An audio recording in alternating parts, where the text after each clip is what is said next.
How many of you,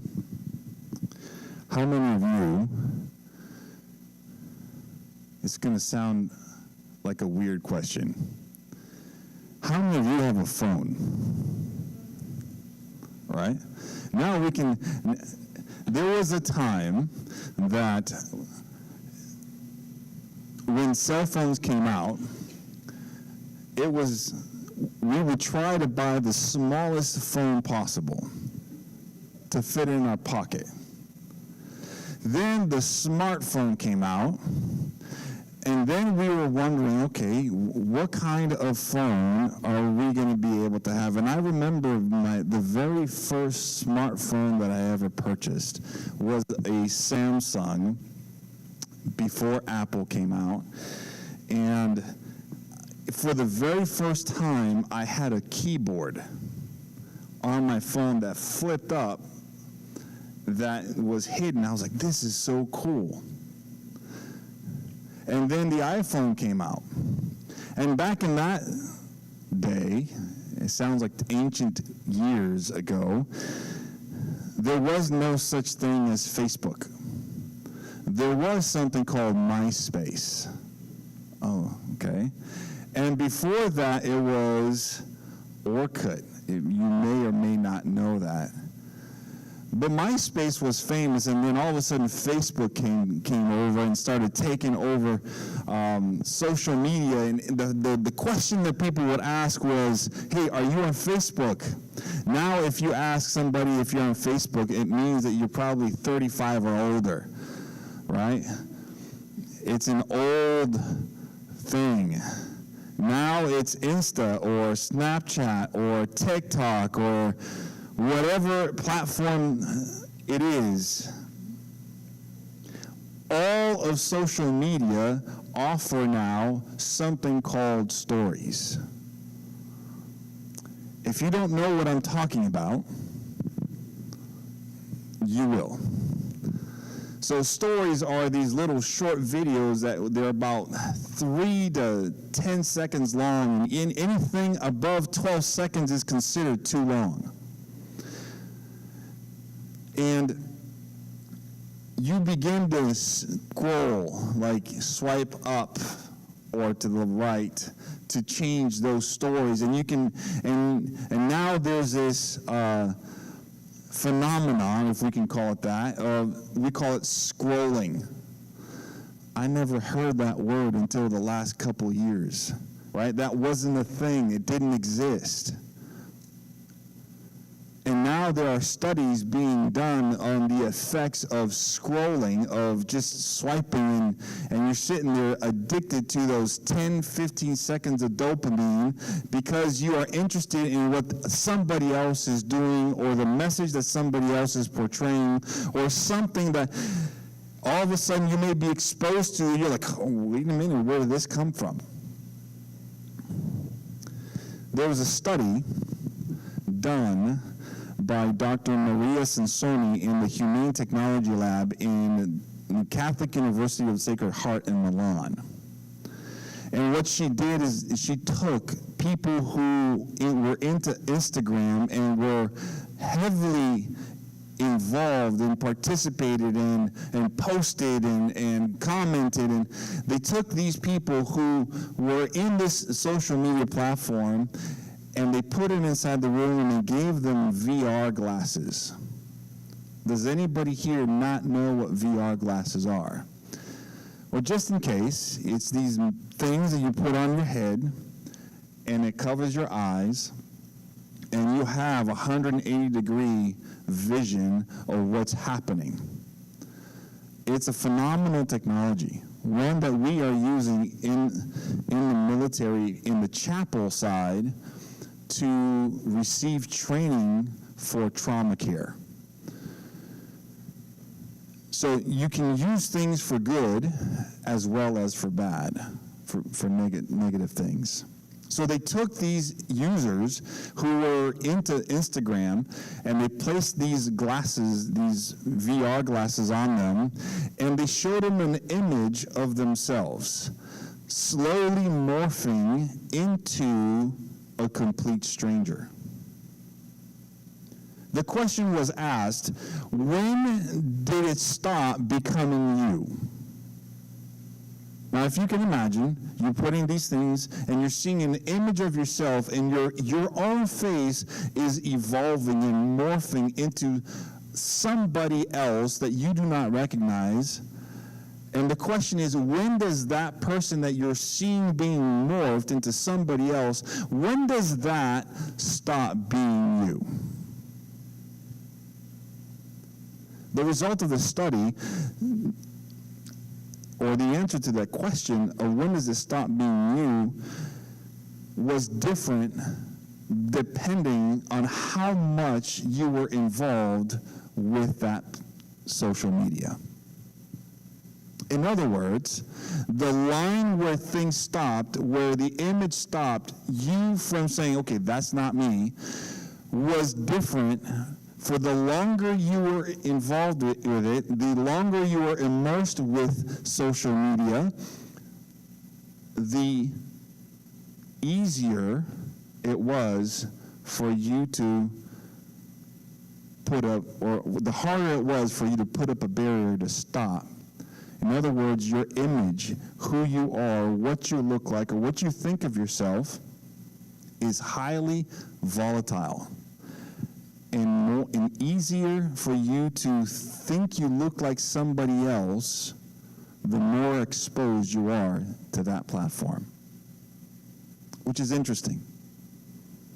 This talks about a law that's in the Bible. A law, not necessarily a commandment, not necessarily a thou shalt, but a law of by beholding you become changed.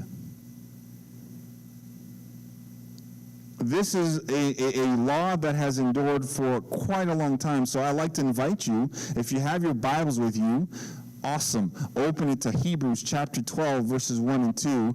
And we're going to hold that your finger there. And if you don't have a Bible, you have your cell phone, we'll find a way to have this scripture on it too. Romans chapter 8, verse 29. So Hebrews chapter 12, verses 1 and 2, and then we're going to have a place in Romans chapter 8, verse 29. We're going to go back. First, we're going to hit Hebrews chapter 12, verse 1. Therefore, reading from the New King James Version, I've stated this before, that if there's a therefore there, the there is for a reason. Okay?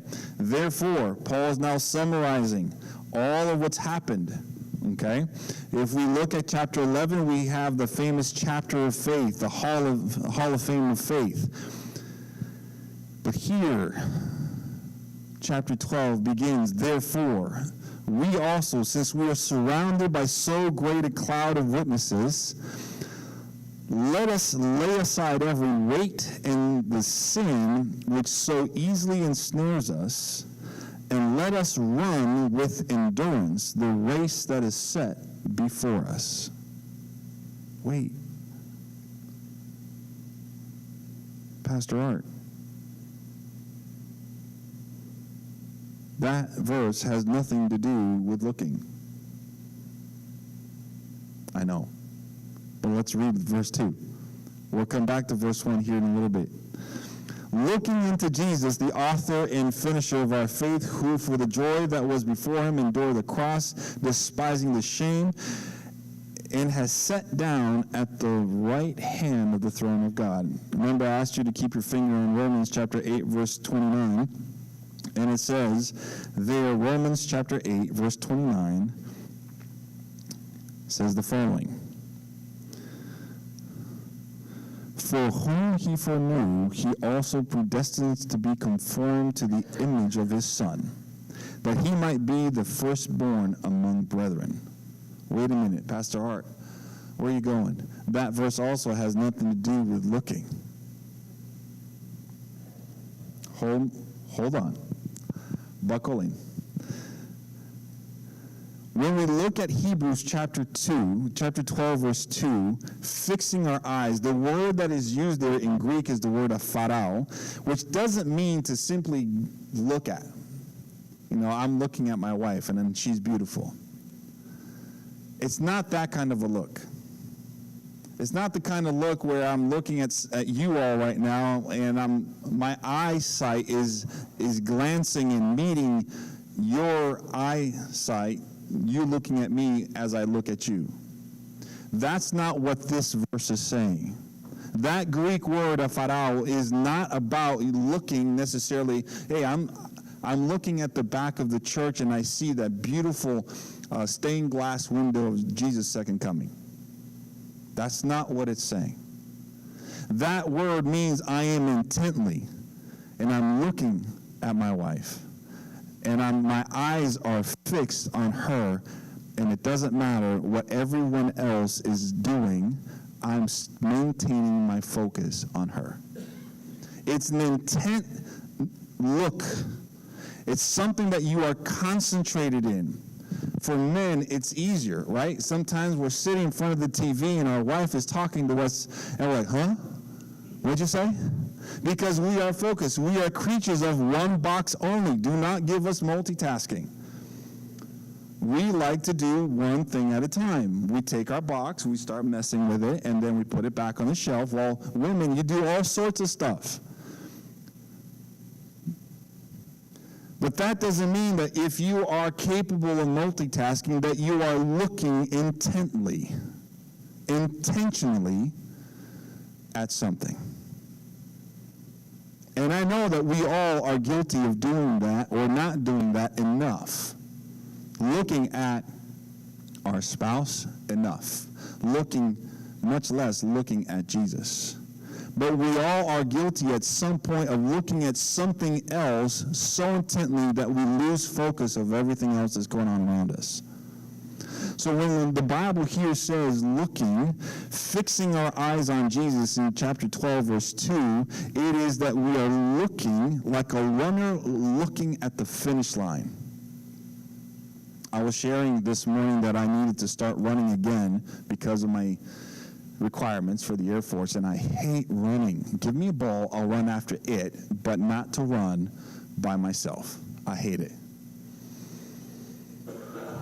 And as I began running this week, I started to run, and it got to the point I knew exactly how far I wanted to run, but halfway through it, my mind was telling me, just walk.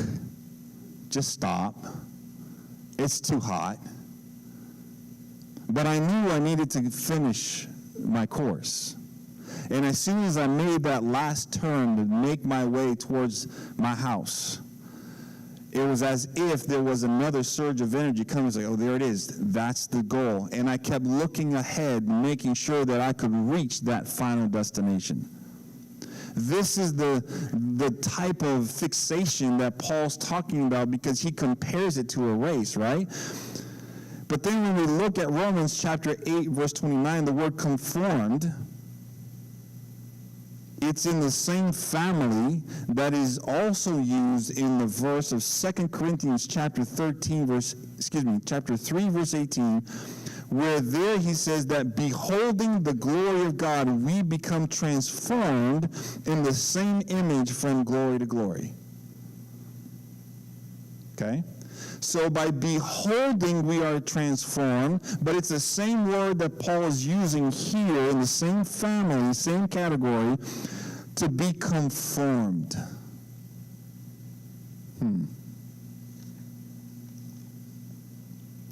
Notice the mechanism. That change occur not by willpower, but by beholding. The mechanism isn't a list of things to do, a list of things to eat, a list of exercises to perform. It's looking. In this context, to be conformed, to be changed, is to look intentionally. But you know, this law cuts both ways. if I am constantly looking at something that isn't going to promote a good relationship between me and the Father, it's going to take me away from me and the Father. So we need to be careful what we are looking at. But I want to spend a few more moments here to look at somebody or something that we often miss. Let's go back to Hebrews chapter 12, verse 1. There it says, let us lay aside every weight and sin which clings so closely, and let us run with endurance the race that is set before us. Paul is telling us to get rid of how many things? Paul, in that verse, it tells us that we are to let go of what? Oh, you're confused because you used to think it was just sin. It says every weight. Let me ask you a question. Is weight bad? It is not. We often think that we need to be light in order to accomplish a lot. In the context of where we're going and what we're seeing here, sin and weight are two different things. Every weight and sin which clings so closely. Did you know that runners back when the Olympic Games, the original Olympic Games, they used to run naked? They would shed every article of clothing and put oil and lather themselves up with oil. Why? Because they wanted to be light. They wanted to run freely. So they shed away the clothes because it impeded their progress. The weight that Paul is talking about here in Hebrews chapter 12 is a weight that is going to impede your growth and your change with God. Not necessarily that you're carrying weight that is unnecessary or necessary, but it's that which impedes you from moving forward.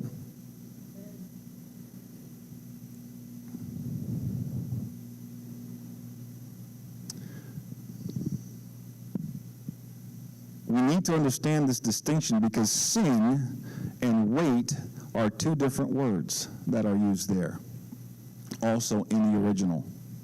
And knowing the distinction matters.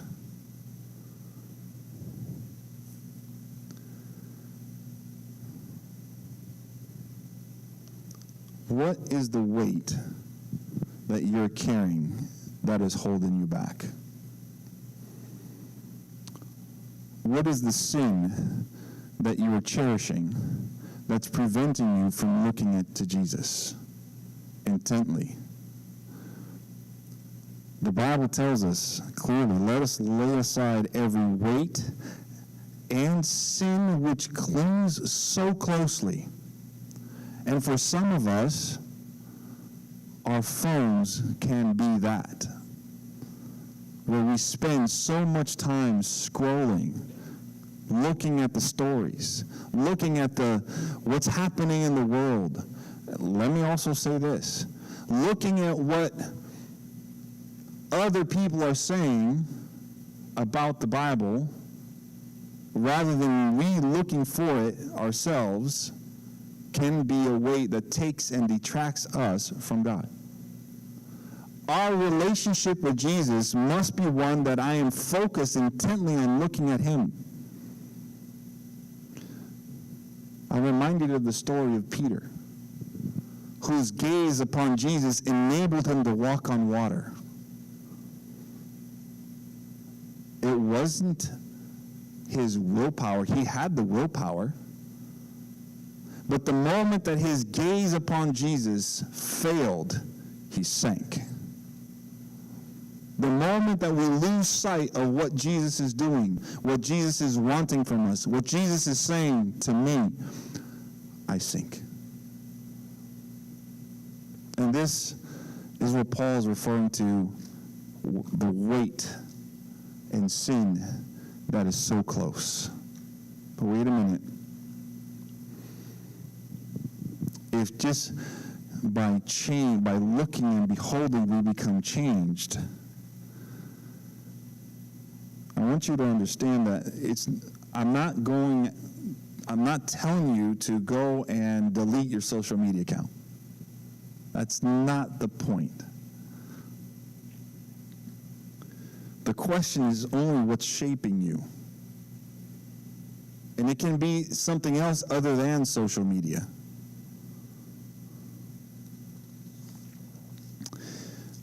I could stop here. I think I've given you enough to think about.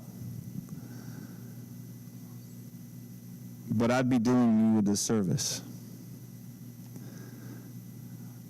Turn with me, please, to Matthew chapter 11, verses 28 through 30.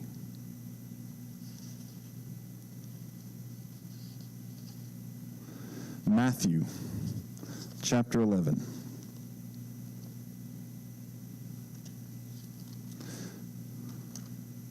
This is a verse that is often quoted by many Christians when we are facing hardships, when we are facing challenges, when we are facing with life-changing events that sometimes seem unbearable. And look what it says.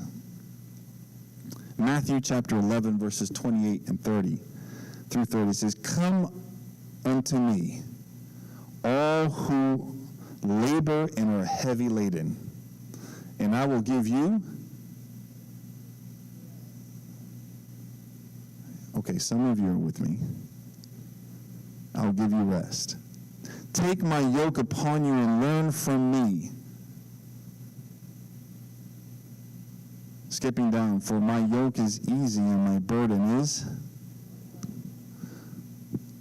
Let me ask you a question. What's the difference between burden and weight? There isn't any. A burden is weight. Burden is something that you carry. A backpack contains weight in it. But notice what Paul says, let go of every weight that is what? Keeping you. That doesn't mean that you're going to be letting go of everything. Jesus is saying here, take upon you my yoke, right? My yoke is easy. My burden is light. Because yoke is not the same thing as weight. Burden and weight are the same, but yoke and weight are not. And some of you are wondering, like, what? Where are you going? Check this out. The word weight in the Greek has no relationship to your goals. It's just something that's there. You carry it. But a yoke, it's something that is used to train. Back in the old days, they would strap a young bull to a mature bull. So the young bull could learn how to pull in the same rhythm, in the same manner, with the same strength that the most experienced bull ox would. The function of the yoke was to train the young one to become experienced to eventually pull the weight by themselves. The young ox was being conformed to the image of the older bull. Jesus is saying here, take my yoke. Because it's easy.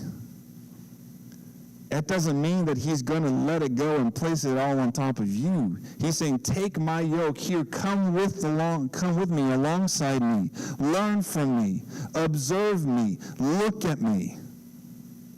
And as you do that, you're going to become changed. That's how we tie this together. That's why Jesus can call his yoke easy and his burden light, because he's only contrasting it to himself. He's not applying it to your yoke or mine. I can't tell my son to pick up my yoke because he can't handle it.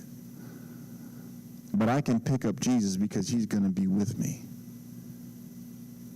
And as I do that, I'm going to be conformed. Remember this word we saw back in Romans chapter 8, verse 29.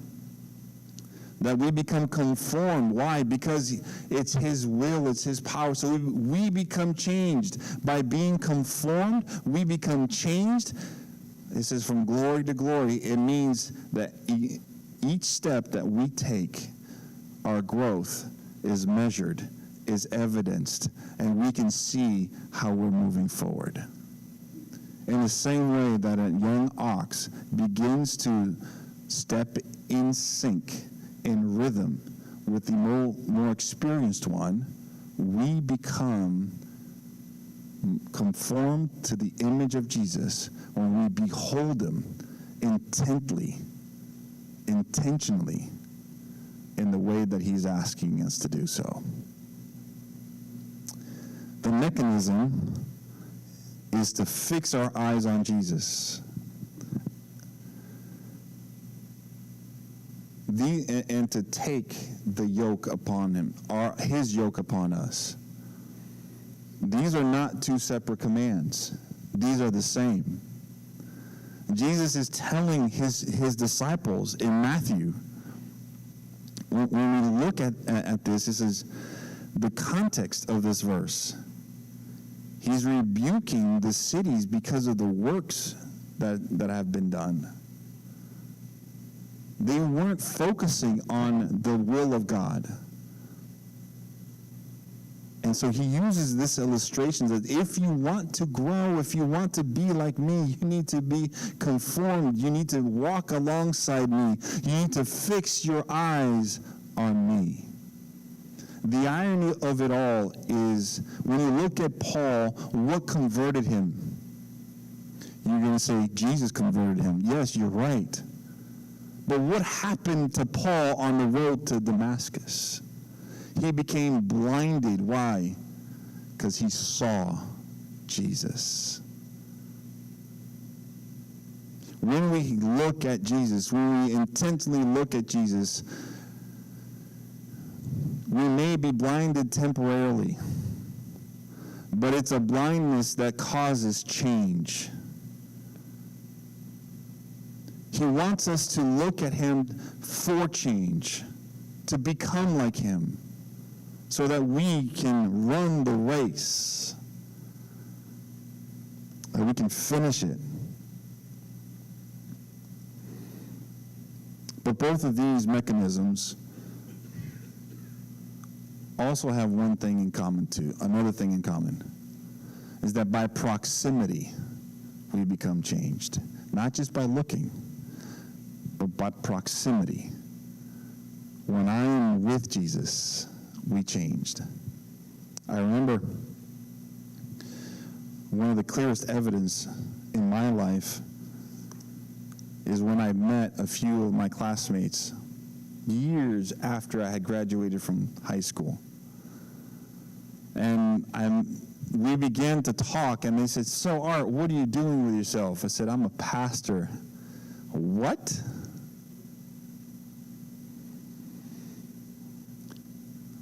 I've been labeled as patient and kind. I was none of that. I was known as the biggest jerk in school.